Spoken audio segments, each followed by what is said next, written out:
뉴스다이브에서 준비한 또 하나의 짜잘함. 예.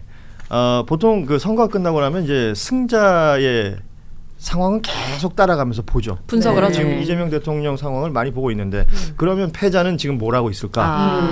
네, 국민의힘 김문수 후보의 근황을 김재원 이제 당시 후보 비서실장이었죠. 페이스북에 올렸던데 영상 혹시 준비되나요? 사진으로 먼저 나오네요. 또 턱걸이에요? 예, 오늘 아침 장면이라고 합니다. 지금 턱걸이? 관악구 봉천동이 그 네. 자택이잖아요. 근처 공원에서 예. 아니 저분은 뭐 어떻게 턱걸이로 시작해서 턱걸이로 끝나는 거예요. 그러니까 이쯤 되면 그냥 알겠다고 하고 싶어요. 그냥 태능으로 가세요. 태능으로. 아니 그냥 잘하시는 거 알겠어요. 라고 말씀드리고 싶어요. 너무 웃긴다. 굉장히 인상적인 게 저 훌라후프입니다. 그러니까 알겠다니까요. 신체 건강하신 거 잘 알겠습니다. 당대표 출마할 수 있으니까 나를 지지하라는 네. 시그널인 메시지예요? 거예요. 예. 그리고 저는 진짜 저게 네. 시그널이에요? 저게 그 신체 굉장한 튼튼하다. 나 안 아프다. 나 당대표 더 할 수 있다. 여러분 어떻게 보이세요? 저 굉장한 메시지가 메시지요? 저 파란색 티셔츠가 인상적이지 않습니까? 저분들은 와. 끝까지 저렇게 엑스맨 역할을 하고 있는 건데요. 잠시 후에 9분 뒤에 저 김문수 후보가 참석하는 일정이 하나가 있어요. 네. 4시에 예. 훌라후프 대회는 아니죠? 예, 해단식입니다. 해단. 훌라후프 가져가시나? 아니 어제 국민의힘 당사 앞에 예. 굉장히 많이 화가 난 지지자분들이 맞아요. 욕하고 난리도 아니더만요. 그렇죠. 거칠었어요. 예.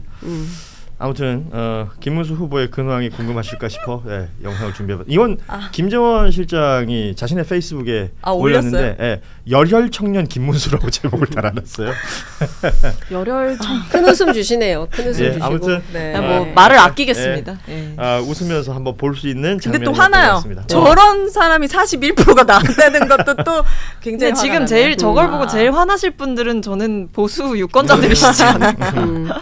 근데 아까 이제 그 얘기 잠깐 하셨는데 지금 이재명 대통령이 49.4이고 김문수 후보가 41.15 이렇게 약간 팽팽해 보이지 않습니까? 이준석 후보가 8.34 이렇게 나왔는데 지역별로 보면 영남, 강원 이 지역이에요. 사실은 영원한 숙제인데 물론 이제 그 부산에서는 처음으로 40% 득표를 했기 때문에 90년 3당 합당 이전으로 돌아가서 좀 새로운 정치를 해볼 수 있겠다라는 기운 뭐 이런 게 조금씩 생겨서 다행이지만 TK 같은 지역에서는 그 이재명 대통령이 굉장히 공을 많이 들였지만 여전히 30%의 벽을 넘지 못했어요. 안동에서만 31% 정도를 득표한 수준인데 이렇게 되면 대체로 그냥 포기할 수 있어요. 저기는 안 되는 지역이다. TK는 버리고 가자. 이렇게 생각할 수 있는데 저는 이재명 정부는 절대 그래서는 안 된다고 생각합니다. 왜냐하면 이 통합을 하겠다고 선언을 한 대통령이기 때문에 끝까지 포기하지 말고 TK에 있는 그 시민들의 마음을 얻기 위한 다종다기한 정치 활동들을 해야 된다. 그래서 다음 선거에서는 이게 빨강 파랑이 좀 섞일 수 있게 그런 정치 지형을 만들어내는 게 어쩌면 정치인 이재명, 대통령 이재명의 어떤 그 숙명 같은 본인이 그 지역 출신임에도 불구하고 30%를 못 넘겼다는 것은 솔직히 말하면 정 떨어져요. 그래서 내가 그 동네는 모르겠다 잊어버릴 수도 있을 것 같아요. 근데 그렇게 하면 안 될 것 같고요. 그걸 좀 승화시키는 그런 노력이 필요하지 않을까 싶습니다. 사실 유권자들이 뭐 전국 단위 선거가 끝나고 나면 항상 보는 그 비슷한 이미지 있잖아요. 우리나라 지도 그려놓고 왼쪽은 파랗고 오른쪽은 빨갛고 그 지도를 볼 때마다 어떤 분들은 그냥 뭐 우리나라 그렇지 뭐 선거 하나만아 뭐 이런 식의 자조 섞인 표현을 하기도 하는데 그런 것들을 깨는 것 그런 것들을 깨기 위해서 꾸준히 노력하는 것 그게 아마 대통령이 직접 언급한 통합의 메시지하고 또 연결되지 않을까 생각도 합니다. 뭐 말이 길어서 죄송한데 한 가지만 더 전하고 싶은 괜찮아요. 것은 더 길게 해도 돼요. 그래요? 여기는 맨날 시간이 없어가지고 괜찮아요. 뭐 그냥 한 10분 더 하죠 뭐. 진짜요? 다음 사람 아직 안 왔구나. 저 밖에 있어요 지금. 진짜요? 저는 이 언론 정상화. 제가 이번에 이제 전국을 다니면서 그 유권자들 스케치를 했는데요. 특히 서부 경남, 그러니까 사실상 경북과 여론이 비슷하다는 서부 경남 지역과 경북 지역에서 만난 유권자분들은 종편에 굉장히 많이 세뇌돼 계시는 것 같아요. 그러니까 왜곡된 정보에 노출이 많이 돼 있는 거죠. 맞습니다. 그렇기 때문에 어떻게 하면 그러니까 뭐 끊임없이 누구를 상대를 악마화 해놓고 공격하는 방식의 그런 방송 프로그램이 굉장히 많이 있지 않습니까? 종편에. 그래서 그런 것들을 좀 새롭게 구성하는 것도 뭐 별거 아닌 것 같지만 그런 게 굉장히 가랑비에 속옷 젖는다고 그런 노력이 필요하다. 그러지 않으면 대한민국의 그 정치 정상화가 되기가 굉장히 어려울 것 같다. 언론의 역할이 굉장히 크구나라는 걸 저는 이번 대선 22일 동안 현장 취재를 하면서 가장 많이 느꼈습니다. 사실 뭐 저희도 매체를 통해서 이제 얼굴도 내밀고 목소리도 내는 사람들 로서 굉장히 이게 좀 무겁게 와닿죠. 그러니까 왜냐하면 싸우는 것처럼 보이거든. 그렇죠. 이거 싸우려고 싸우는 게 아닌데, 그러니까 사실 정해져 있는 팩트나 정보는 같은 것일 텐데 이걸 두고 다르게 얘기하면 다르게 전달되고 다르게 해석되는 게 그게 갈등을 부추기는 거거든요. 그렇습니다. 예. 저는 그 아까 방금 본 것처럼 이제 지역에 따라서 이렇게 색깔이 쭉 갈리잖아요. 사실 뭐 저는 지역주의를 그렇게 직접적으로 경험하는 세대는 아니에요. 근데 이렇게 선거를 한 번씩 할 때마다 좀 느껴지는 건 있어요. 이게 생각보다 되게 견고한 벽인가라는 생각이 들고, 사실 이번 대선 때 뭐 온갖 네거티브가 막 횡행하면서 어떤 지역에 대한 공약이라든지 정책에 대한 토의는 사실 활발하지 못했던 게 사실이에요. 근데 그럼에도 불구하고 뭐 이재명 그 후보께서 후보 시절에 직접 이제 지역을 돌면서 지역 공약도 말씀하셨던 게 있고, 뭐 개헌에 대해서 얘기했던 것 중에도 저는 어떤 지방의 소멸과 관련해서 대응할 수 있는 적극적인 조치들이 있었다고 생각하기 때문에 오히려 이런 생산적인 대화가 이재명 정부에서 더 많아야 된다라는 생각이 있고요.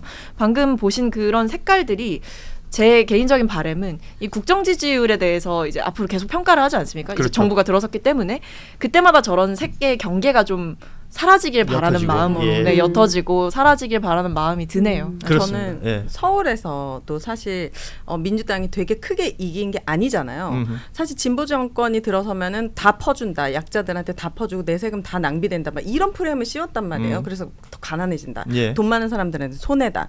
근데 이번 정부에서는 세금을 낸 모든 계층에게 효능감을 줄 수 있는 정책으로 그거는 진보의 잘못된 프레임이다라는 걸 좀 보여줬으면 좋겠어요. 그러니까 일종의 공포 마케팅이 너무 심했던 것 같아요. 그냥 냅다 계속 베네수엘라 계속 이렇게 하니까 그런 게 또 먹힌다고 생각하니까요. 그러니까요. 그러니까 뭔가 보수를 찍으면 내가 돈 있는 사람인 것 같고 내가 저렇게 부자가 될 것 같고 막 이런 착각에 빠져 있는 사람들이 있어요. 근데 진짜 저는 이제 그 유권자들 그 현장에서 뭐 투표하셨습니까? 그리고 이제 뭐 여쭤보면 젊은 세대일수록 세금 얘기를 많이 하세요. 생각보다 우리가 유리할 지갑이다. 직장인들 우리가 그런 얘기 근로소득세 그 얘기를 많이 하고 아마도 이재명 정부의 정책 중에 하나가 이제 그 근로소득세는 낮추고 그리고 그 뭡니까 법인세? 법인세나 뭐 그밖에 다른 그 부가세인가 뭐 이런 것들을 늘리겠다라는 것인데 근데 요거와 별건으로 세금이 많아질 거다라는 어떤 그 증세. 공포 증세에 대한 공포가 있더라고요. 그래서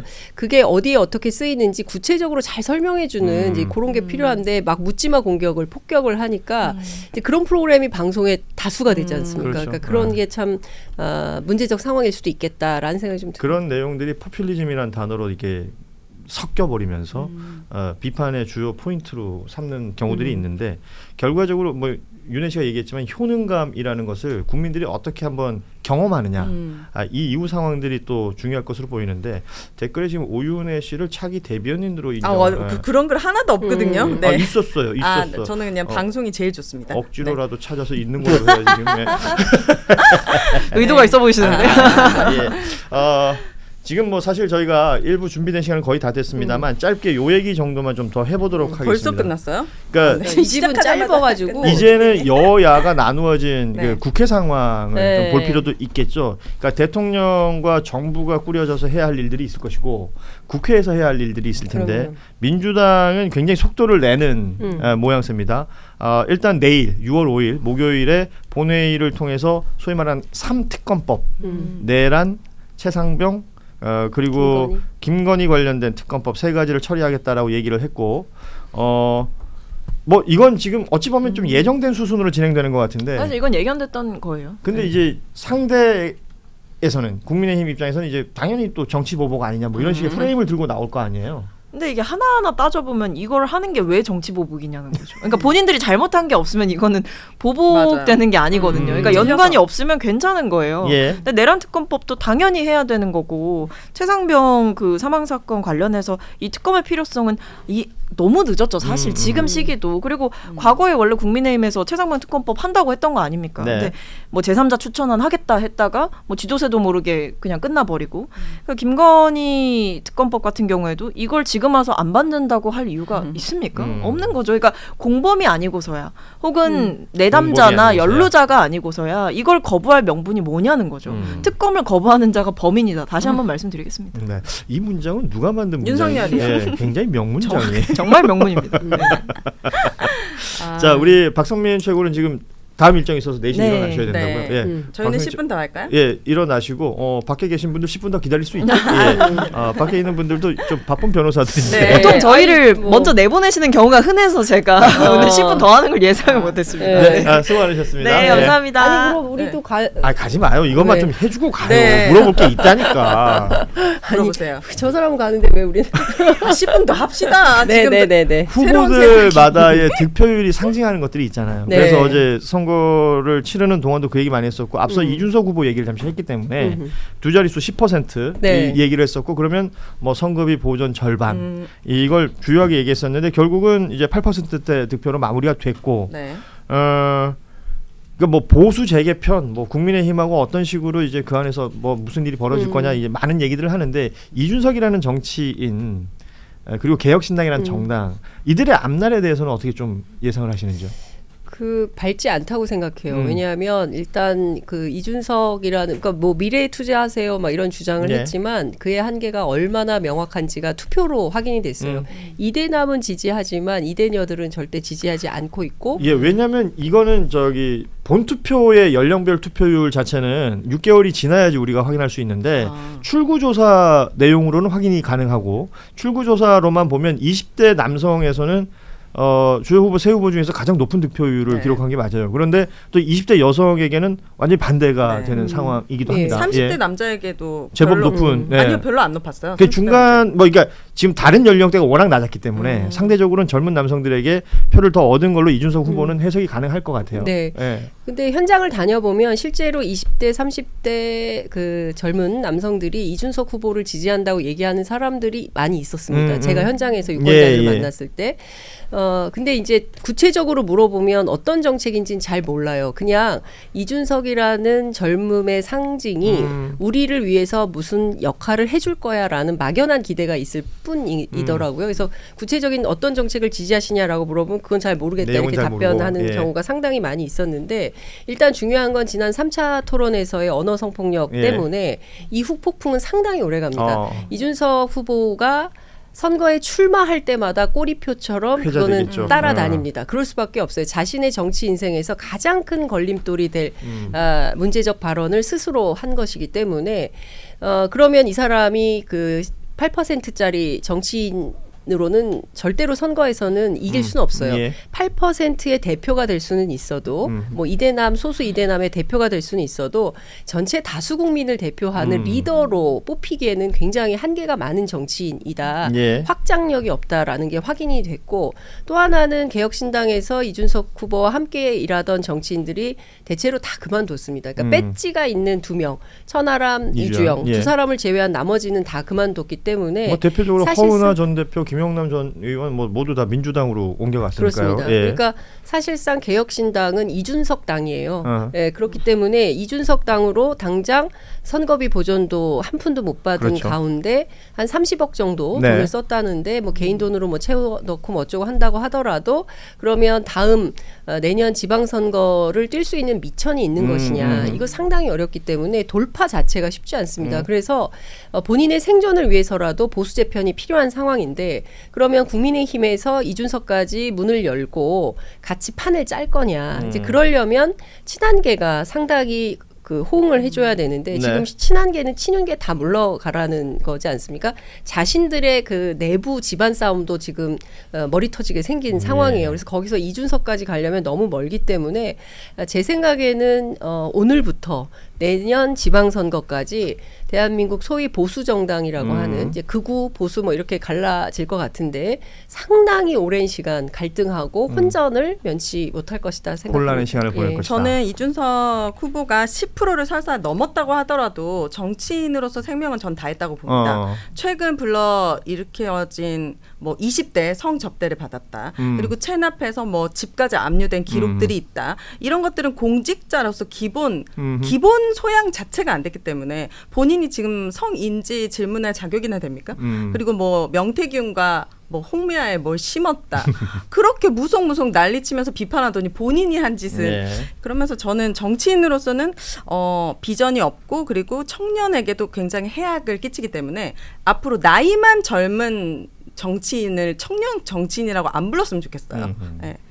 그 뭐 워낙에 정치권에 오래 있었잖아요. 오래 했죠. 10년 이상 있었던 이준석 후보는 그 시간 동안 쌓아왔던 자신의 자산이 있을 텐데 뭐 배지를 단 건 이번이 처음이지만 계속해서 정치권에서 주요 스피커로 활동을 해왔기 맞아요. 때문에 그런데 이번 대선을 치르는 이 몇 달 동안 그 모든 것을 좀 잃어버렸다라는 평가들도 동시에 나오고 있기 때문에 향후에 이준석이라는 정치인은 또 어떻게 행보를 가져갈 것인지 말씀하신 것처럼 국민의힘과의 관계 설정 이 부분 그리고 국민의힘이라는 정당의 향후 모습도 지금 보니까 벌써 뭐 삼분지계 이런 표현을 해요. 삼국지계를 들면서 소위 말하는 친윤 당 주류들 얘기와 또 친한파 한동훈 전 대표를 중심으로 있고 그리고 김문수 후보가 어찌됐건 40% 이상을 받았기 때문에 김문수 후보의 지분도 이제 생길 수도 있다라는 얘기 여기에 이제 이준석이라는 밖에 있는 이 개혁신당 이야기까지 하면 이들은 앞으로 어떤 시간을 보낼까 예, 이것도 좀 눈여겨볼 필요는 있을 것 같습니다. 예. 네.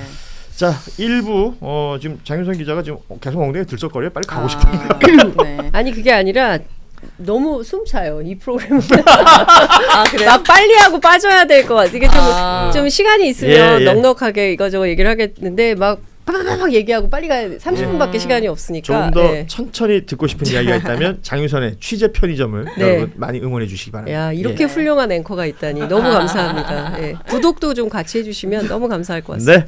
네. 자 우리 장윤선 기자와 오윤혜 씨와 먼저 여기서 인사 나누죠. 고맙습니다 두 분. 네, 감사합니다.